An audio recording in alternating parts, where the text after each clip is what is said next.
Now it's time for Ask Dr. Love with Dr. Jamie Turndorf, the #1 relationship advice radio show in the U.S. Hello, and welcome to Love Never Dies. I'm Dr. Jamie Turndorf, founder of AskDrLove.com, the web's first relationship advice site since 1995, and host of Ask Dr. Love Radio. Love Never Dies is my memoir and self-help book that shares the amazing true story of my spiritual reconnection with my beloved deceased husband, internationally renowned former Jesuit priest, Émile Jean Pain. Jean's astonishing after-death manifestations proved to me that we don't die, and therefore our relationships aren't supposed to end with bodily death. So I created my groundbreaking new trans-dimensional grief therapy method that brings my acclaimed conflict resolution methods to the world of after-death communication. It's actually a spiritual relationship therapy method, and my method offers you an unprecedented vehicle for not only reconnecting but also making peace with the deceased.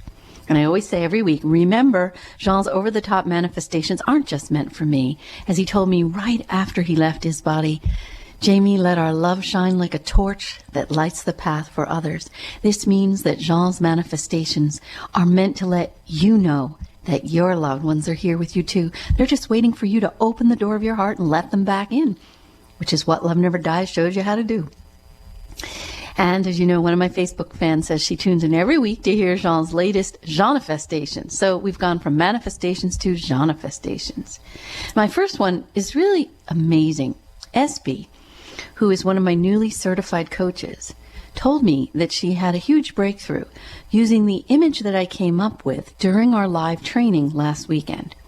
She was referring to my saying that when we're dialoguing with spirit, we need to switch away from the logical portion of the brain and switch into the spirit channel of our brain. In order to hear what spirit is actually saying, we have to be on the spirit channel. We can't be in the logical brain.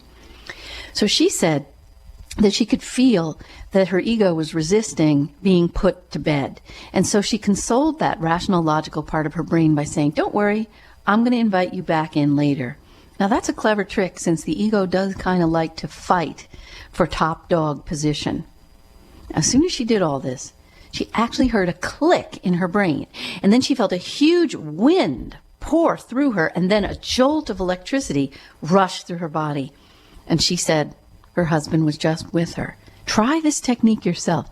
Just consciously switch to the spirit channel of your brain, and you're going to be amazed at how much more open you are. Now, you may recall last Tuesday, it was my birthday. And right after I came off the Hay House radio show broadcast, I received a delivery from 1-800-Flowers. Before I opened the box, I received the message through thought induction that they were from my new coach, Candy. And I thought, well, that makes no sense, because Candy brought me a bouquet of peach-colored roses on behalf of all my coaches who were at my home 3 days before. So I opened the package, and there was a card inside, written in French. And the flowers were indeed from Candy. And she said that Jean asked her to send me fresh flowers, fresh roses, for the day of my birthday, and to send me a card in French. Talk about a beautiful birthday gift from Jean. The flowers were a divine gift to me in more than one way. For all the years that Jean and I grew roses in our garden, I have never smelled more fragrant roses than the flowers I received for my birthday. And think about it, these are commercially produced hothouse flowers. They were so fragrant that when I placed them on one end of my porch, I could smell them when I was sitting 30 feet away on the opposite end of the porch. And that fragrance miraculously lasted all week. And I heard Jean say that he wants me to have more sweetness in my life. It was so adorable, and I just took the bouquet with me from room to room, took it up to my bedroom so it was on my nightstand, back down in the morning. Now, on the evening of my birthday, I drove in my convertible with my housekeeper, Donna, and throughout the ride, cars with the license plate DGS, which stands for Do God Service, kept driving in front of me. And as I explained in the Love Never Dies book, right after Jean left his body, I began noticing wherever I drove, there were cars in front of me with this license plate, and Jean told me at the time, DGS stands for Do God Service. So I drove us through all these cute little villages with their little colonial houses, all white clapboard and black shuttered. And we had dinner at one of my favorite old inns. And this is a place that Jean and I used to go, and we loved it. It is called the White Hart Inn in Salisbury, Connecticut. Early 19th century inn with a big porch overlooking the old colonial village. So Donna and I sat outside on the porch, and for dessert, I ordered a fruit cobbler. And it arrived with a tiny little candle, a blue and white spiral candle in the center. And I silently made a wish. But before I could blow it out, the candle in my dessert and the candle on the table went out simultaneously. And there was no breeze. The surrounding table's candles remained illuminated. And Donna said, "Did you see that?"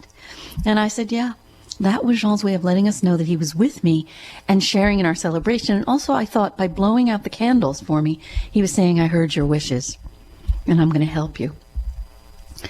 Now, the other amazing thing that I noticed during my birthday dinner was I kept on feeling Jean was telling me, "You're so beautiful, you're so beautiful." And suddenly, I started looking up and noticing all kinds of strange men were smiling at me. And through their faces, this kind of radiant, effervescent love was pouring through their faces and their smiles. A young guy walked by me, and he just smiled the most angelic and loving smile. And then so did all the men at the surrounding tables. And I smiled to myself, knowing Jean was using them as his open vessel to make sure that his love for me was coming through to me through them. So keep your eyes peeled for the way your loved ones in spirit offer you these kinds of love manifestations through strangers that they use to serve as their open love vessels, right? So now let's get on to today's show, how you can help spirits achieve a spiritual awakening. And let me give you the phone number. I like to give it early in the show now so that you can get in queue and we're sure that we can get together. 866-254-1579 in U.S. and Canada. And the international number is country code followed by 760-918-4300. And I always say get in queue early so I have a chance to talk to each and every one of you. So, how can we help spirits achieve a spiritual awakening? So first, let me start with a question. Have you been told that those in heaven are in perfect peace and that they don't need our assistance or help? I bet you've been told that. Well, guess what? It's not true. And if you believe this notion, you're not alone. I actually heard this misconception uttered by a very well-known local medium I saw at a party on Friday. I was talking about how I'm working to help people dialogue with the departed and make peace with their loved ones in spirit. And she scoffed at this notion and she said, "Those in spirit don't need to make peace. They're in heaven. They're fine." And she said, "We're the only ones who have unfinished business." How wrong she is. Now, I want to break this down for you so that you can understand why she's so wrong. The moment we leave our bodies, we receive a life review in which we're shown all the ways we screwed up when we lived in a body. Now, if you think about it, our purpose on the earth plane is to perfect our ability to love ourselves and others. I call the earth plane our love lab. So when we leave our bodies, it makes sense that we get a life review that helps us to see where we fell short in our loving. The life review isn't just given to us so we can take a trip down memory lane and cry over spilled milk. It's given to us so that we can use this information to make amends. In other words, our time in spirit is designed to help us improve ourselves, help us grow spiritually, help us have our own spiritual awakening. Now, as Jean showed me, the life review produces immediate transformations. And I now know that when someone enters spirit, that being has, at the very least, a clearer perspective on the mistakes that he or she made on the earth plane. And this review motivates those in spirit to want to work it out with us. Now, it's true that some beings are waiting with open arms to make peace and shower us with love and work out our unfinished business. Others might need a little more nudging. But even the most unevolved beings know that their own spiritual progression requires them to right their wrongs by making amends with those of us living on the earth plane. And this means it's never too late to heal wounds, resolve resentments, make peace, and repair a damaged relationship with someone who has passed over. And it also means that in death, it's possible to resolve issues that never could have been addressed during that being's lifetime. One of my patients jokingly said, "I wish my mother would hurry up and die so we can work this out." But it's no joke. Now, The first time that I discovered spirits evolve as soon as they enter the spirit realm happened to me right after Jean left his body. I had to take my car in for service, and Jean always did the car repair thing, so I didn't know anyone at the local garage. So I started talking to Debbie, the woman behind the counter, and she told me that she was a widow. Now, that's all she had to say. In seconds, her husband in spirit was delivering a message to her through me, and this was the first message that I received from someone other than Jean. And I couldn't ignore the sense that her husband was banging down the door in order to get through to his wife. And he said, tell her she's making the same mistake with our son that I did. So when I told Debbie what her husband had said to me, she just blinked. And her husband went on to say that it was his own stubbornness that created the rebellious attitude in their son, and that she was falling into the same trap, and that she has to do everything possible to avoid it. And Debbie burst into tears, and she confirmed the accuracy of this message. So you see, her husband in spirit form had received a wake-up call through his life review. He knew what he hadn't understood when he lived in his physical body. Now, not only do spirit beings have a clearer picture on the mistakes they made, they also yearn to make peace with us. And this is because their own growth and awakening requires them to face their limitations and mistakes and evolve past them. So the biggest way for those in spirit to awaken and evolve is to face where they went wrong with us and right their wrongs. Now, I discovered this truth on my first Good Friday following Jean's bodily departure. I've told the story before here on Hay House Radio, but it's so important, I'm going to repeat it again for those of you who haven't heard it. So it was my first Good Friday following Jean's bodily departure, and Jean told me to go visit a woman named Lainey. In the book, I call her Lori, but her real name is Lainey. She sells exotic birds. And I hadn't spoken to her or seen her in 5 years since we put our beautiful Fluffy, our canary, to sleep. And I knew nothing of her personal life. Now, as I went to her house, I had the feeling that I'd been sent to help her and one of her birds. And as soon as I walked inside, she showed me a young female finch that was on its last leg. Literally. Or its foot? I don't know. So she explained that finches can't go more than a day without food. And this little one hadn't eaten for a day. And she said that it wouldn't last much longer. And the bird looked pitiful. It was motionless on the perch. Its feathers were puffed up. So I said to Lainey, can I try to heal the bird? And she said, sure. So I walked over to the bird cage. I pressed my face to the thin metal bars. And now normally a bird would freak out to have someone this close, but this bird was not distressed. And as I began to talk to the bird became aware of my presence and then started to get excited. And she started jumping up and down and even started flying. So I told her out loud that I wanted her to go to her seed bowl and start eating, and the bird listened to me. And the more she ate, the stronger she became, and the more she wanted to eat. And now she became like a little mini vacuum scarfing up seeds. Now, it's then that I felt the tidal wave of love and realized it was Jean who had led me here. In this really elegantly orchestrated manifestation, he was simultaneously blessing Lori by allowing me to save her bird, but also giving me the blessing of saving her little bird the way I couldn't save Fluffy. Now I sensed two spirit presences surrounding Lainey, and I picked up an extreme sense of urgency, like they were beating down my door in their eagerness to speak to her. And I had the sense that they'd been waiting for a long time to reach her, and that they were relieved that I'd heard the call and was there to help them talk to Lainey. Now, at that moment, I saw that the bird had sensed their presence as well. She looked distressed again. She started stretching her head heavenward, and it occurred to me that the spirit presences surrounding Lainey may have been upsetting the little creature, and that that's what was making her sick. So I told the bird out loud, don't worry about these spirits. Now, while speaking aloud might make it easier for me to transmit a clear, energetic message, I have also silently communicated a message to animals, and they've understood all the same.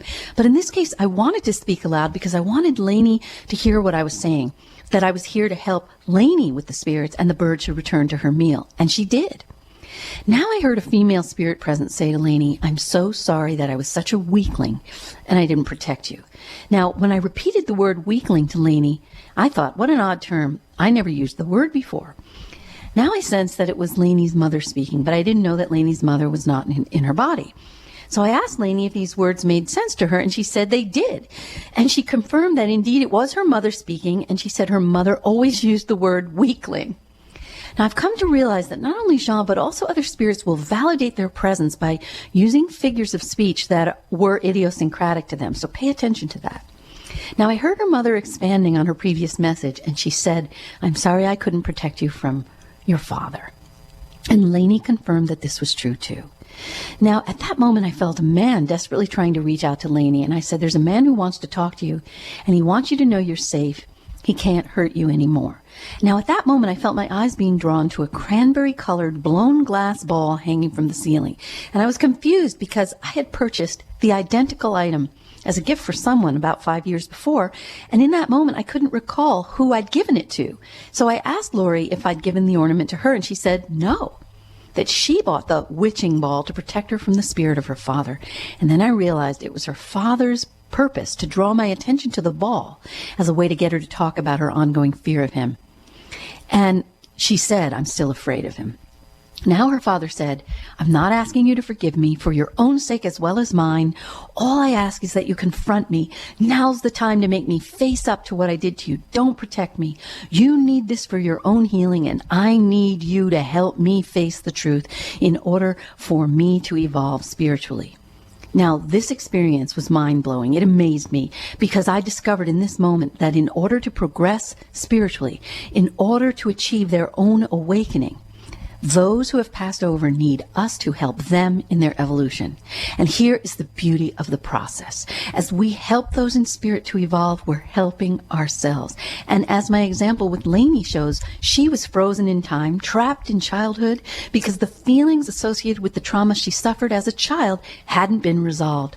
So she continued to drown in the terror of a young girl who doesn't feel safe. Dialoguing with her father through me on that day was just what she needed to help them both begin to heal and evolve. And by the time I left that day, she was already standing taller. She felt less afraid of her father, and the little birdie made it too. So here's the bottom line for you. Those in spirit are one with God. And because God is love, that means that our loved ones in spirit feel a burning need to do whatever they can to love us better. And loving us better means facing where they went wrong with us and working with us to heal any unfinished business that we harbor with them. And this also means that those in spirit aren't okay if we aren't okay. So their spiritual development, their spiritual awakening hinges on their righting their wrongs. So here's the thing you need to know. What can you do to assist spirits in achieving their own spiritual development and awakening? Bottom line, help them face where they went wrong with you. To do this, you do my visualization, then you do my meditation for making contact, and then make a first feeling statement about whatever is still troubling you regarding the unfinished business. Speak from your heart. Don't fall into the trap, as many people who have been abused do, of saying questions like, "Why'd you do this to me?" Don't try to do that. Just make the feeling statement so that you can help them, confront them with the truth of what they did and how you feel. And don't try to force forgiveness on yourself. Being true to yourself and your feelings is the greatest gift you can give those in spirit, because you're helping them face where they went wrong, and facing the truth helps them grow and evolve spiritually. And this is what I call a true spiritual awakening. It's a win-win for everyone. Helping them awaken is healing you. All right? So I want to just give you the phone number again. We're going to take a brief break, and then I'm going to go to the phone. I'm going to help you help your loved ones in spirit have an awakening or dialogue to heal any unfinished business or answer your questions. Again, the number is 866-254-1579 in U.S. and Canada. The international number is your country code, followed by 760-918-4300. I want to make sure you know that I offer the Love Never Dies online course, where I basically take the Love Never Dies book and bring the experience to you in 8 video lessons. And you'll also receive 3 group call videos, beautiful group calls where my live online course students worked with my coaches and coaches in training and produced incredible changes for them in healing, and you'll experience the same just watching the videos. And there are also 2 meditation audios included as well. I want to also remind you that I am going to be at Kripalu August 26th through 28th. It's a beautiful location. I just put on my Facebook page a lovely video showing you the grounds and the campus overlooking Lake Mackinac. And I'm going to teach you the art of dialoguing from the heart. And It's going to be a beautiful weekend. Many of my coaches are going to fly in. You'll be able to meet all the wonderful women that I've spoken to you about. Tonight also I want to welcome to my coaches training a new coach who's going to be studying all the way from Rome. How fascinating. You're listening to Ask Dr. Love with Dr. Jamie Turndorf. If your heart is still hurting over the bodily loss of your loved one, the reason is simple. We're not meant to be separated from those we love, and reconnecting is the only way to end the grief. But reconnecting and staying connected requires guidance. As a gift to her listeners, Dr. Turndorf is offering a limited number of discounted grief relief sessions to help you reestablish a relationship with loved ones in spirit and resolve any unfinished issues. If you're ready to experience the healing and joy of reconnecting, visit drjamieturndorf.com/grief relief to schedule your session. But don't wait, space is limited. Visit drjamieturndorf.com/grief relief to find out more. And now, back to Dr. Turndorf.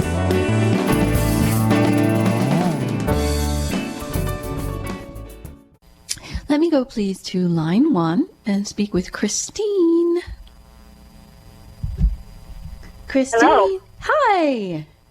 How are you today? I'm good. How are you? I'm a little nervous, I've got to say. I've never spoken with anybody like you before. Well, you know what? I'd be nervous if you were speaking to somebody like me, too. It's just self-honesty. Do you know what you're nervous about? I mean, I could tell you what I'd be nervous about. What are you nervous about? I've never, like I said, I'm nervous because I'm going through a lot of big changes and I'm about to make a big change. I'm about to go tell my boss that I'm retiring from my career that I'm currently in, and just making some big changes in my life. And I didn't know if there was anybody on the other side that was helping me or assisting me. I've got, some senses that I don't know. And the second question relates to what you talked about today, is if there is anybody. Is there anybody out? Is there anybody home? Yes. Is there anybody that needed anything from me on the other side? I don't know. All right. So let's do this together, okay? And what we'll do is I'm going to just take you through the visualization and the meditation for making contact, and then we'll have a little dialogue. How's that? Great. Sounds great. All right. Now, here's the thing. You want to decide who you want to talk to, because, we wouldn't... a lot of times people will do the dialoguing and then they'll just sort of sit there. Well, when you make a phone call, you know who you're dialing, right? You know who's going to answer on the other end. So if you want guidance from a being in spirit, pick who you want to talk to, okay? Okay. And that's going to help. So now everybody in queue and everybody at home, let's do this together. Now, when you do this at home, you can take more time between the visualization and the meditation for making contact. You can take as much time as you need to be fully relaxed, but obviously when we're on air, we got to move from the one to the other. And if you find that my voice helps you to enter a trance, you'll find my meditations are recorded, and you can find them at AskDrLove.com under the store drop-down. Love Never Dies Meditation Audio. Okay, so close your eyes, and either sitting or lying down, and as you breathe in and continue breathing, see a golden light entering your body through your crown chakra, the energy center at the top of your head. And with each exhalation, feel this warm golden light washing over your body. And imagine it having the power to penetrate your blood, your organs, and your cells. And as you exhale, feel the tension leaving your body through your fingertips and toes. And as the tension eases, feel yourself sinking deeper and deeper into the chair, the couch, or the bed. Now imagine this light pouring over you like warm lava that's melting into you. Your muscles are turning to taffy, melting under a summer sun.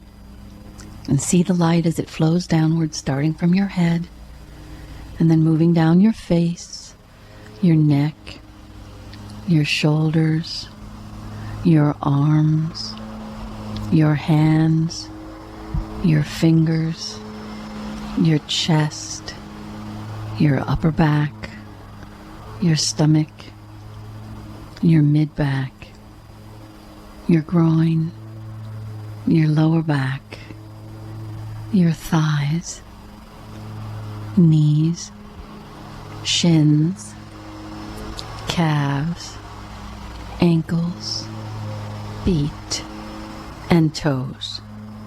If you sense any area of the body resisting the flow, visualize your inhaling breath entering that area of constriction, and then imagine your exhaling breath flushing out the tension.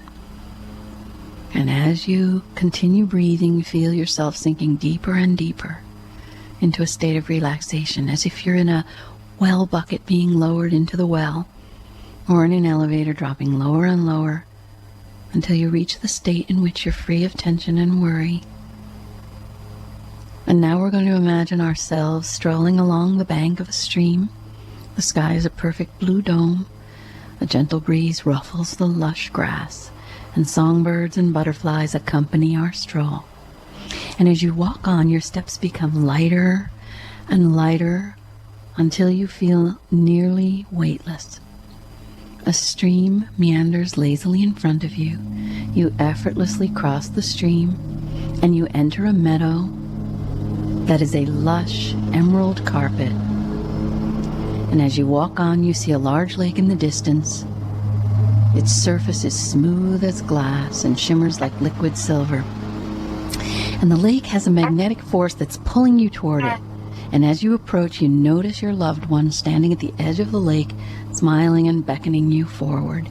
And his or her eyes sparkle as he or she stretches his or her arms out to you in welcome. And your loved one sends you the message energetically that it's time now for you to open your heart, speak the words that your heart begs to share.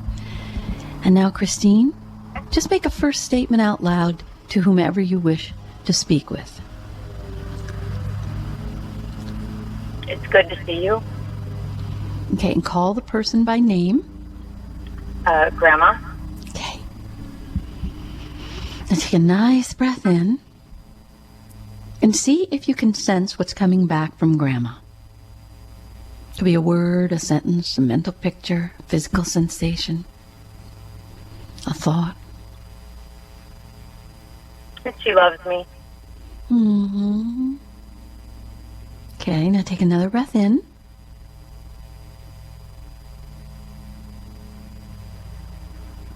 And make another statement to her. I'm sorry I wasn't at her funeral. Okay, so now here's a trick. Don't narratize and speak in third person. When you're talking to Grandma, you don't say, I'm sorry I wasn't at her funeral. You talk to her. I'm sorry I wasn't at your funeral. Okay, now take a breath in again, Christine, and see if you can hear what she says. You're listening to Ask Dr. Love with Dr. Jamie Turndorf. If your heart is still hurting over the bodily loss of your loved one, the reason is simple. We're not meant to be separated from those we love, and reconnecting is the only way to end the grief. But reconnecting and staying connected requires guidance. As a gift to her listeners, Dr. Turndorf is offering a limited number of discounted grief relief sessions to help you reestablish a relationship with loved ones in spirit and resolve any unfinished issues. If you're ready to experience the healing and joy of reconnecting, visit drjamieturndorf.com/grief relief to schedule your session. But don't wait, space is limited. Visit drjamieturndorf.com/grief relief to find out more. And now, back to Dr. Turndorf.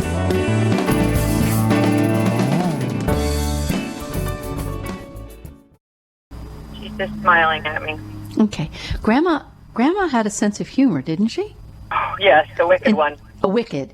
Now, it's wonderful because when I hear this kind of wicked, irreverent humor, I always want to check, is this true? Because what she just said is so wicked and irreverent. When you said about, I'm sorry I wasn't at your funeral, she made a joke and she said, well, I wasn't there either. Never. That was so funny. That sounds likely. I wasn't there either. So that makes two of us. You know, the stuff that we get all worked up about, she was already out of her body. She wasn't there. See what I mean? Yes. Okay. See what she means? Yes. Okay. Now, Grandma, even though she had this wicked sense of humor, she was also a bit stern. She could kind of give you The slap upside the head, right? Very much so. There you go. Well, she's coming through so loud and clear, right? She is slapping you upside the head about the worrying that you're doing. Okay. You get that?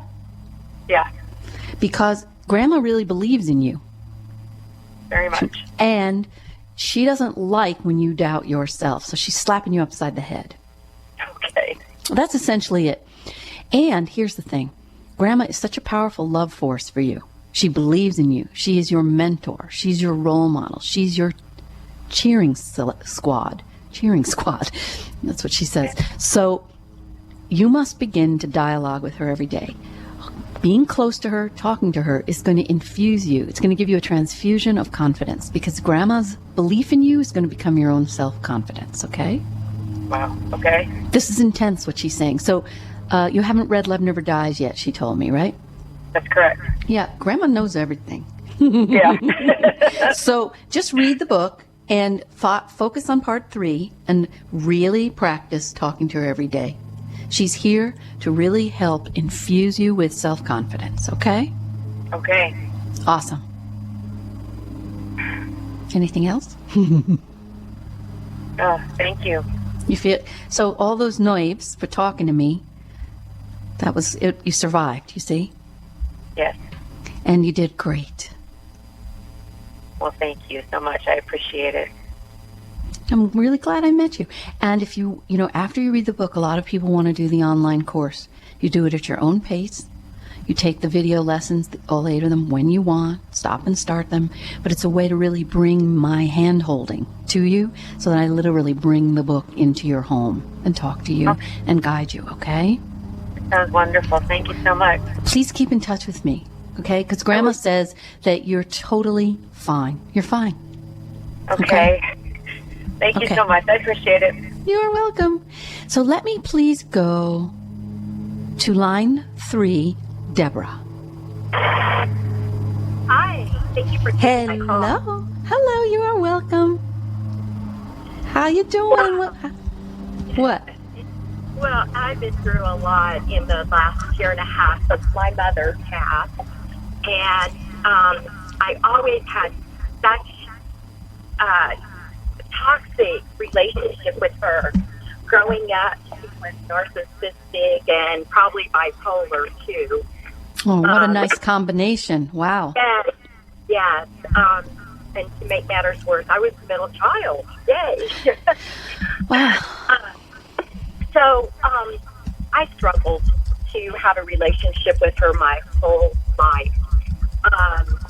Times, we could have one, but it never was sustained.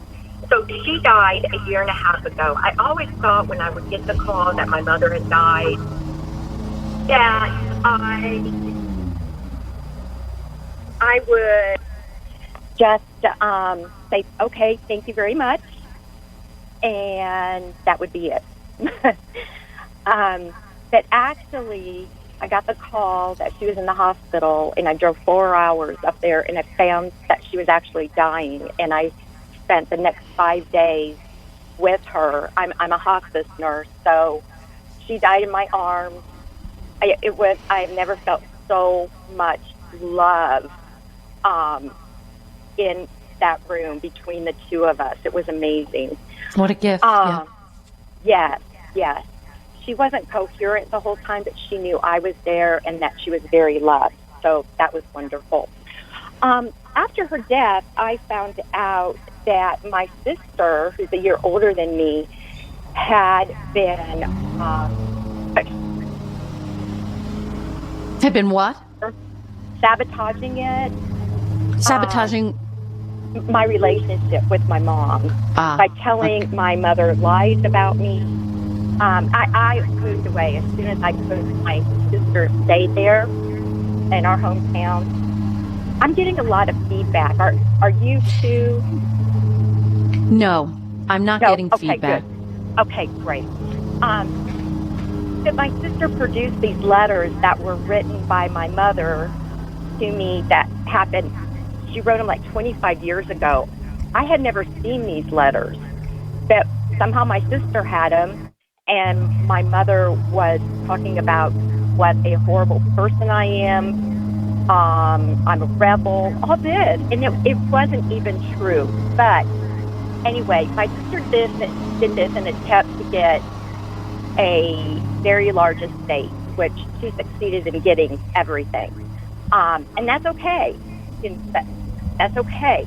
But my question is, I feel my mother is with me all the time. Sometimes I wake up in the morning and she's kissing my cheek, or,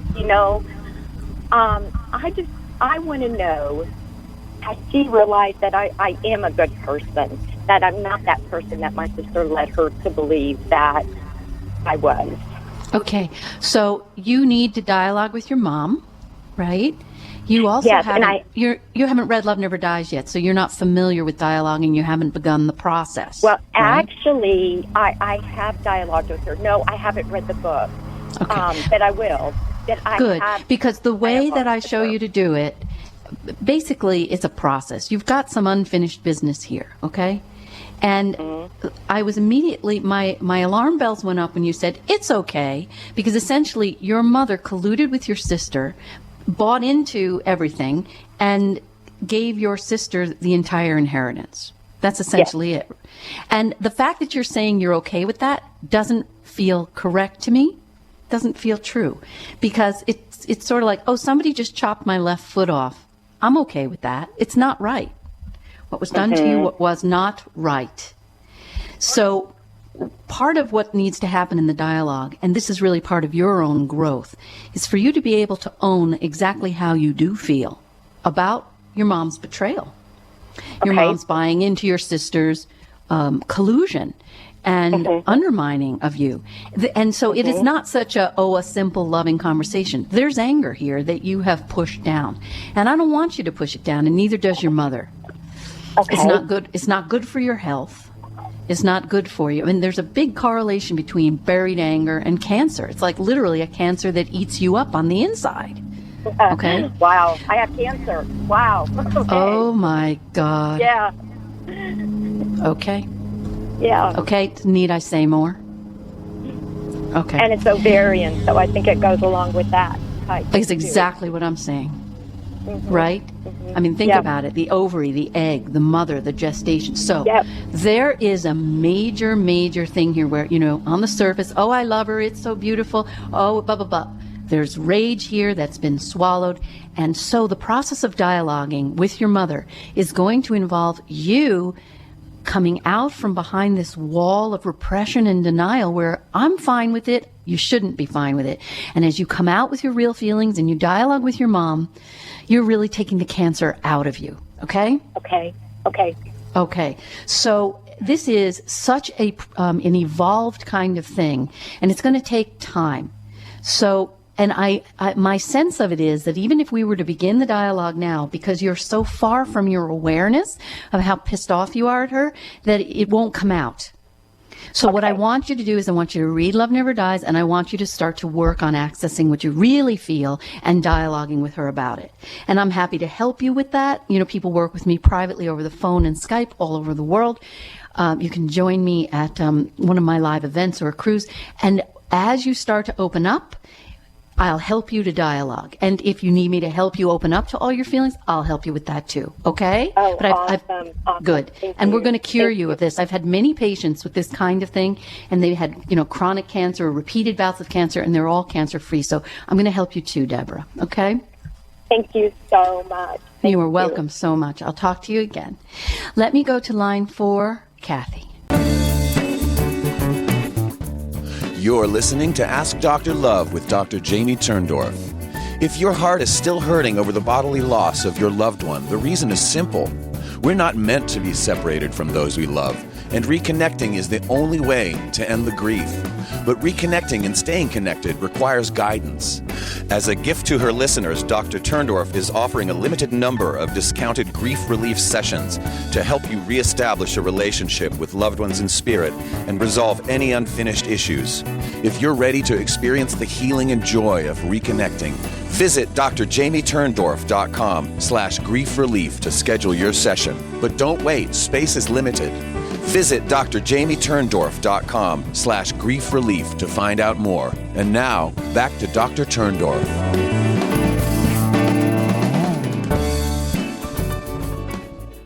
Good morning, doctor. Thank you for taking my call. Hello. I'm happy to take your call. Well, I appreciate your time. And what I wanted to ask, I've had two people close to me pass, my mother and my brother-in-law. Yeah. And my brother-in-law contacts me frequently. I see the signs, but my mother never does. So I'm wondering, does that mean my brother-in-law has not evolved to where he needs to be? Well, that's a great question. In my first Love Never Dies retreat, which was, the year has passed so quickly, it was last August, I had a PhD, Dr. Joe Shippa, who was at the retreat. And he was so angry with his father, and he kept saying, "You're not talking to me, and you're not coming through to me, and you're not blah, blah, blah." And he was so upset. And it turned out that as we worked together in the group, the retreat, we discovered his father was coming through in all kinds of ways. They just weren't verbal, because Dad was not a verbal person. So one of the things that I teach you in Love Never Dies to do is recognize how your loved one is communicating with you. Now, in order for you to recognize it, you have to do my exercises for opening up your five senses, which is all in part 3, to create a state of receptivity so that your spirit channel is able to tune to all your senses, so that you are a receiver in the full-on position. Then you're able to perceive all the ways that they come through.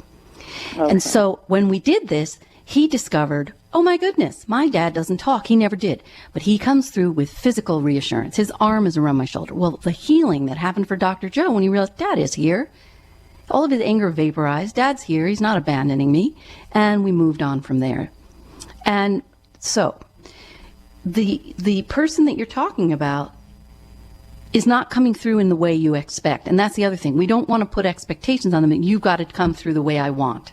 Some of my coaches have had that problem too, and been very angry. You're not giving me what I want. Well, they will communicate in the way they can, in the way that's interesting easiest. Because she wasn't a very verbal person. Well, there either. you go. I thought that was interesting you said that. Yeah. Isn't it amazing how the examples that I'm led, you see how I am being guided in the examples that I give through, spirit. I think, why did I tell you this story? Because that story answers your question.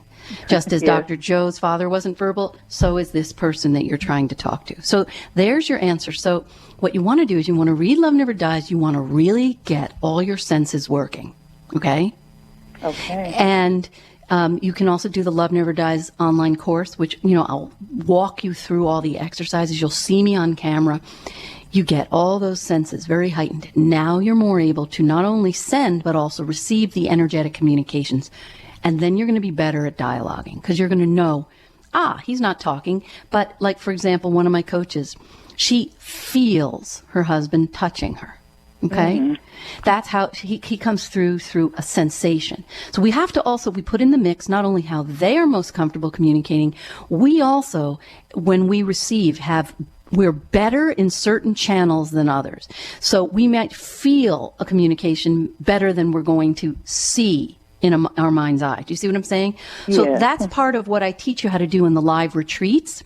I teach you how to really beef up your psychic muscles so that they're all better at receiving. We're not just able to see in our mind's eye, but we have no ability to sense. So I've given you the roadmap. Now you just got to go to the gym, the psychic gym, practice my techniques, and you'll get better. And then, do the online course, come to one of my live events. We're all works in progress. We don't, go to the gym one day and say, well, I can't I can't lift weights, forget it. No, we keep going and we build the muscle. Same thing here. Okay? Wonderful. Thank you so much for the advice, and I can't wait to read the book also. Can't wait. And then so much. Keep in touch with me. Let me know how you do. I will. Thank you. You Excellent. have a great day. I appreciate it. You too. Let me go to line 2, please. Bella. Hi, Jamie. Hello. This is Bella here. Yes. Hello, Bella.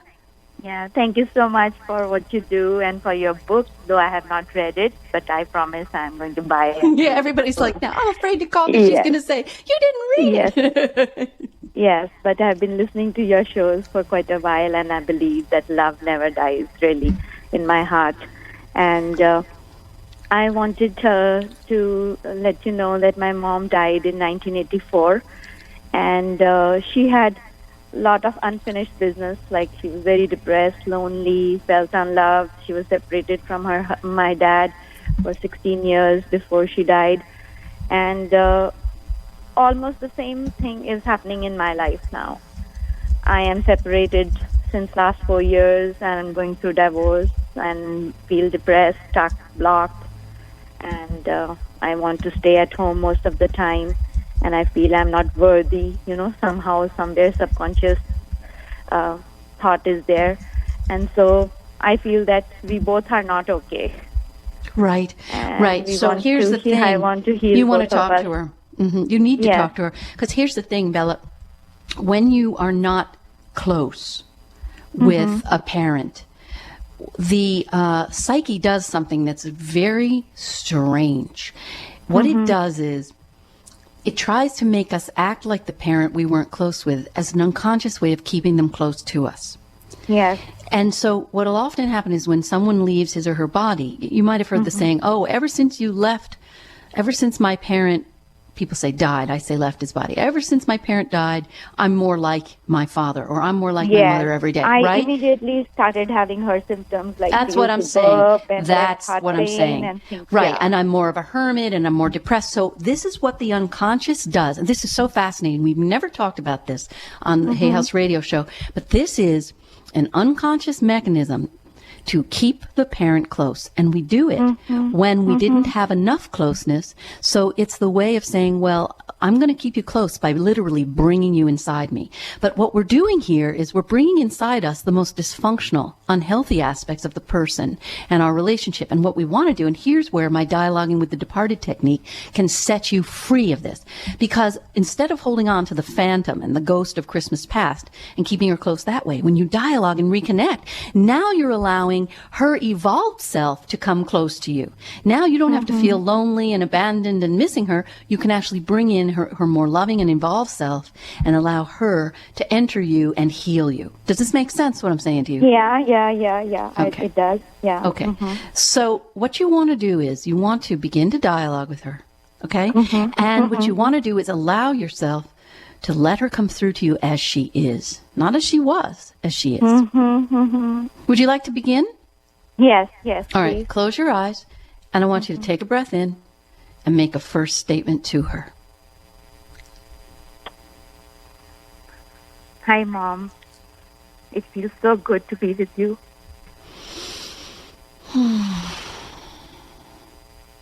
Now, do you get a picture? Because she's giving you a picture.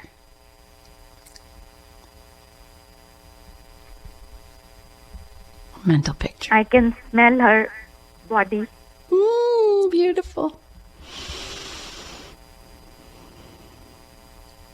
Okay. Take another breath in and make another statement to her.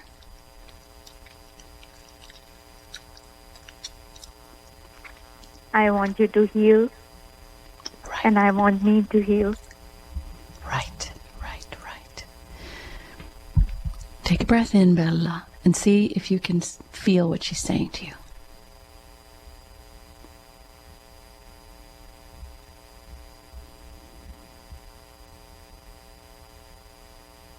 Of course, she wants the same. Exactly. Yeah. Yes. Yeah, she wants the same. And she's trying to apologize. She was so depressed that she wasn't able to love you as you deserved. Because she was so busy licking her own wounds. She was a very abandoned person in childhood. Did you know that about her? Yeah, little bit. Right. So because she was so busy licking her own wounds and drowning in her own pain, she didn't have enough to give you. And as a result, she left you feeling the same pain she grew up with. So she's living in love now. She's one with God. She's in love. And what she wants to do is she wants you to literally let the love that she is in spill over to you. Take a breath in and see if you can feel that. All the warm golden light that she is surrounded by in spirit. She wants to infuse that love and that light into your body.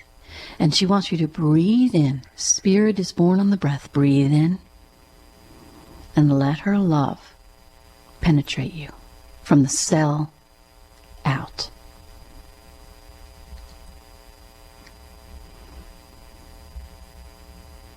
What are you feeling? I'm feeling, relaxed and as if a weight has been lifted. It's beautiful. This is beautiful. Now, for you to feel that kind of shift, right? Just for the first dialogue, imagine what's going to happen as you continue every day. Can you imagine? You're already healed, but we can never have enough love. So, just continue. And she wants you to sit on her lap when you dialogue. Just sit in her lap, breathe in her scent, breathe in the love and the light into your body, okay? Yes. You're very beautiful, Bella. Thank you. Very beautiful. All right. And keep me posted. Keep me posted. All right? Yes. Thank you. I want to hear so how much. everything goes. Thank you. Thank you. Bye. You're welcome. Let me go to line 5, please, Debbie.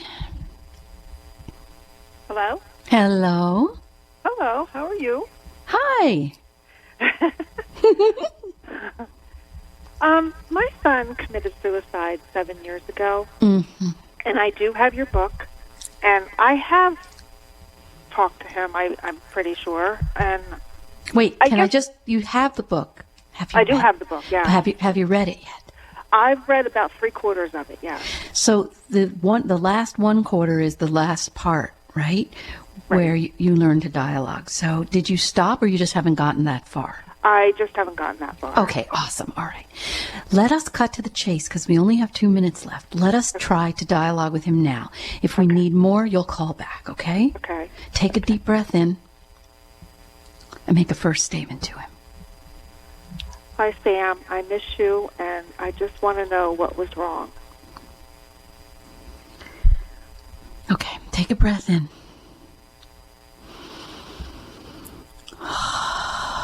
Okay. Do you get a picture, a feeling, a sensation? I can see him sitting on a bench, Mm. and it sounds like, I don't know, he just says like he just couldn't take it anymore. Exactly. He's showing me the first thing he showed me was a chemical experiment, test tubes. Okay. Mm-hmm. He was using that image of chemistry to back me into the idea that he had a chemical imbalance. That he says that the chemistry of his brain was not right, and he was so depressed and confused he couldn't take living in his own brain anymore. Does this make sense, what I'm saying to you? Yeah, kind of. It's something in the chemistry of his brain, that it was so dark in his mind that he saw no other way out. Okay. And that it wasn't your fault, Mommy. It wasn't your fault. He wants you to know this, Debbie. Okay. Because I keep wondering, what did I do wrong? Did, but do you hear what he just said? He's telling you it wasn't your fault. Yeah. Do not blame yourself. This chemistry imbalance was not your doing, and you couldn't fix it. And did he call you Mommy? No, Mom. Mom, but he's calling you Mommy. Mommy. I think there's a reason why he's saying Mommy. It's almost like he's younger now. Oh. He's younger. And he kind of wants you to feel him. Listen, Debbie, I'm sorry we're coming to the end. Call me back, and Brina and Lori and Leanna and Jamie and Diane, all my beautiful, beautiful people. Call me back next time. Get in queue first. I hate when I can't talk to everybody. I think about you all week long. So call back, and I'll help you reconnect and dialogue. Love never dies. See you next time. You've been listening to Ask Dr. Love with Dr. Jamie Turndorf. Sign up for Dr. Jamie's newsletter at AskDrLove.com and receive her meditation audio that will guide you to open your heart and chill out during these stressful times.